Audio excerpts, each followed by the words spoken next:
Hello students, good morning. Today we shall study about the part of sentence. Part of sentence यानी वाक्य के जो है कितने भाग होते हैं। तो वाक्य के जो मुख्य भाग होते हैं, each complete sentence consist of two parts, a subject and predicate. एक होता है सब्जेक्ट जिसे हम कर्ता कहते हैं, और प्रेडिकेट विधेय। हिंदी इंग्लिश दोनों मीडियम के छात्रों के लिए ये पाठ बनाया गया है, इसको मद्देनज़र रखते हुए, ताकि दोनों के समझ में आ जाए। प्रत्येक वाक्य को दो भागों में बांटा जा सकता है।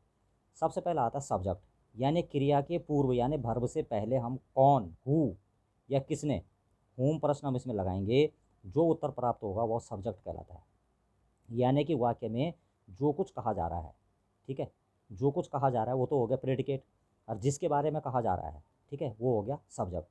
अगला आता है प्रेडिकेट। वाक्य में सब्जेक्ट पार्ट के अतिरिक्त जो शेष रह जाता है वह क्या होता है, प्रेडिकेट पार्ट होता है। ठीक है, अब हमने यहाँ पर एक वाक्य ले लिया। ये सब्जेक्ट क्या होता है, the part of a sentence which talks about the person or a thing is called the subject of the sentence. The subject could be a noun, pronoun, or even an entire phrase or clause. तो जो subject होता है, subject के बारे में वाक्य में जो कुछ भी कहा जाता है, वाक्य का वह भाग जो किसी कार्य को करता है और जिसके बारे में कुछ कहा जाता है, उसे क्या बोलते हैं, सब्जेक्ट कहते हैं। हमने एग्जाम्पल देखा इसमें कि Ramesh likes to play football, Ramesh football खेलना पसंद करता है। तो यहाँ पे रमेश जो है सब्जेक्ट हो गया, क्योंकि रमेश जो है मुख्य है इसमें, ठीक है, हेडवर्ड है, और रमेश जो है इसमें नाउन है, ठीक है, प्रॉपर नाउन। और बाकी जो likes to play football is predicate part, ये उसका प्रेडिकेट पार्ट है। और प्रेडिकेट पार्ट क्या होता है, वाक्य का वह भाग जो कर्ता के बारे में कुछ बताता है, उसे क्या बोलते हैं, प्रेडिकेट यानी कि विधेय कहते हैं। अब देखो वाक्य के अंदर बहुत सारी चीज़ें आती है। वाक्य में क्या क्या आते हैं, सब्जेक्ट सेंटेंस के अंदर क्लाउज आता है एक। क्लाउज यानी कि उपवाक्य। माने क्लाउज क्या होता है, क्लाउज एक group of words which having in its own subject and a predicate though it does not make a complete sense. Clause जो है शब्दों का एक ऐसा समूह होता है कि इसका अपना सब्जेक्ट भी होता है, कर्ता भी होता है, और प्रेडिकेट माने विधेय भी होता है। ये एक पूरा वाक्य होता है, लेकिन इसका पूर्ण जो है सेंस नहीं आता है, ठीक है। इसलिए इसे जो है इसको, ये अनदर सेंटेंस का पार्ट होता है, इसके आगे से कोई सेंटेंस आना चाहिए।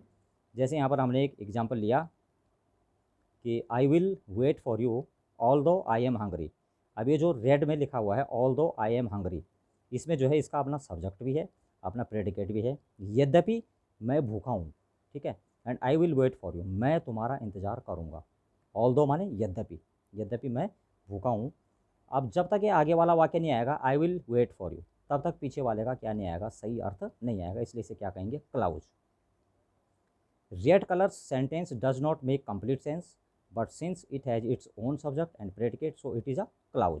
जो रेड कलर में जो लिखा गया है वो एक जो वाक्य है, इसका अपना सब्जेक्ट भी है, अपना प्रेडिकेट भी है, लेकिन इसका अपना क्या नहीं है, सेंटेंस, ये कंप्लीट सेंस नहीं दे रहा है, इसलिए जो है ये क्या है, क्लाउज है।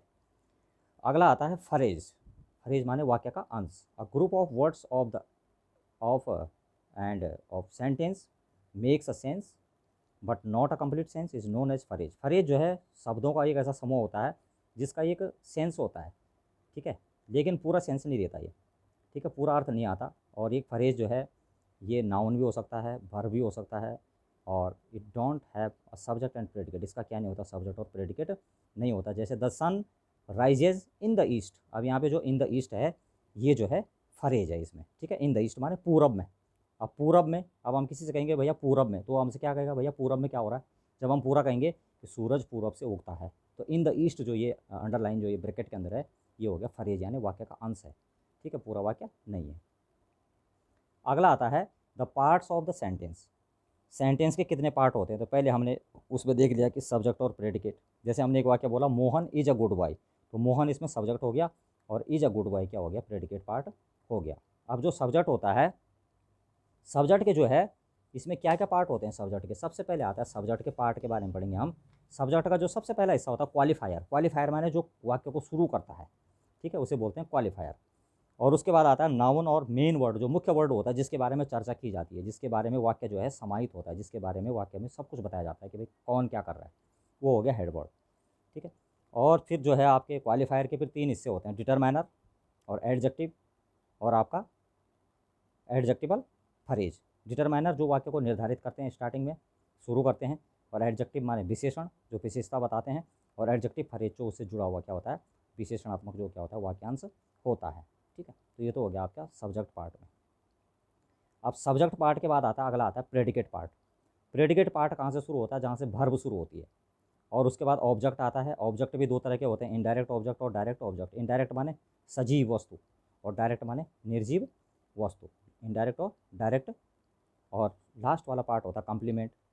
कम्प्लीमेंट में जो है आपका प्रेडिकेट पार्ट में कम्प्लीमेंट में जो है आपका ये एडवर्बियल फ्रेज भी हो सकता है, एडजेक्टिव भी हो सकता है विशेषण, एडजेक्टिव फ्रेज भी हो सकता है, ये पार्टिसिपल भी हो सकता है, present participle, past participle, perfect participle, infinitive भी हो सकता है।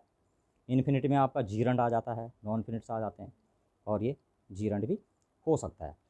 अब इसमें हम एग्जांपल में देखेंगे, सब्जेक्ट पार्ट में देखेंगे हम इसमें पार्ट ऑफ सब्जेक्ट में सबसे पहले आ गया डिटरमाइनर। अब देखेंगे इसमें determiner, adjective, noun, adjectival phrase. अब my younger brother in Delhi, अब इसमें देखेंगे माई जो है डिटरमाइनर हो गया, और एडजेक्टिव हो गया यंगर, यानी कि जो ब्रदर है उसकी विशेषता बता रहा है, यंगर माने मेरा छोटा भाई। इन दिल्ली ये एडजेक्टिवल फ्रेज है, ये जो है ब्रदर की जो है क्या बता रहा है कि वो कहाँ रहता है। ठीक है, तो एडजेक्टिवल फ्रेज। और इज एन इंजीनियर माने मेरा छोटा भाई जो दिल्ली में रहता है वह एक इंजीनियर है। ठीक है, अगला आता है अ black क्रॉ sitting in the wall. अब ये जो कौवा है इसकी विशेषता बता रहा है ब्लैक शब्द, तो ब्लैक क्या हो गया एडजेक्टिव माने विशेषण, और कौवा क्या हो गया हेडवर्ड हो गया नाउन। ठीक है, सिटिंग ऑन द वॉल, ये कौवे की क्या बता रहा है, स्थिति बता रहा है कि ये कहाँ पर बैठा हुआ है, दीवार पर बैठा हुआ है। फ्ली ओवे माने उड़ गया। Those pretty flowers in the garden bloomed. ठीक है, फ्लावर की विशेषता प्रिटी, प्रिटी शब्द जो है फ्लावर की विशेषता बता रहा है, और इन द गार्डन ये क्या हो गया एडजेक्टिव फ्रेज। ठीक है, वाक्य का अंश है ये। That naughty boy with a ball ran away, ये तो हो गए सब्जेक्ट पार्ट। अब अगला आता है प्रेडिकेट पार्ट में। प्रेडिकेट पार्ट में सब्जेक्ट पार्ट हमने अलग कर दिया, ही, रमेश, सुरेश, हिज, रिप्लाई और वी, ये हमने आगे कर दिया।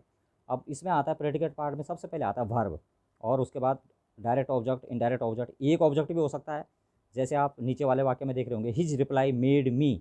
अब इसमें जो मी है, हिम है, मी है, हिज सिस्टर और राम है, ये इनडायरेक्ट ऑब्जेक्ट में रखे गए हैं क्योंकि ये सजीव वस्तुएं हैं, जीवित वस्तुएं हैं, और डायरेक्ट ऑब्जेक्ट में हमेशा निर्जीव वस्तुएं आती है। अब हम इस वाक्य को ऐसे भी कर सकते हैं, he gave a book to me, he gave a book to Ram, he gave a book to Ram in the class. तो हमने डायरेक्ट ऑब्जेक्ट आगे लगा दिया और इनडायरेक्ट का लगा दिया पीछे लगा दिया। तो जब हम इनडायरेक्ट ऑब्जेक्ट पीछे लगाते हैं तो उससे पहले क्या आ जाता है, टू आ जाता है इन द क्लास। और Ramesh told his sister a story yesterday, यहाँ पर आप देख लेंगे हम इसको ऐसे भी कर सकते हैं, Ramesh told I story to his sister yesterday. तो इस तरह से हम इसे अदला बदली भी कर सकते हैं। तो इस तरह से हमारे ये सब्जेक्ट और प्रेडिकेट का जो हिस्सा है ये आपकी समझ में आ गया होगा। ठीक है, थैंक यू वेरी मच। जय हिंद, जय भारत।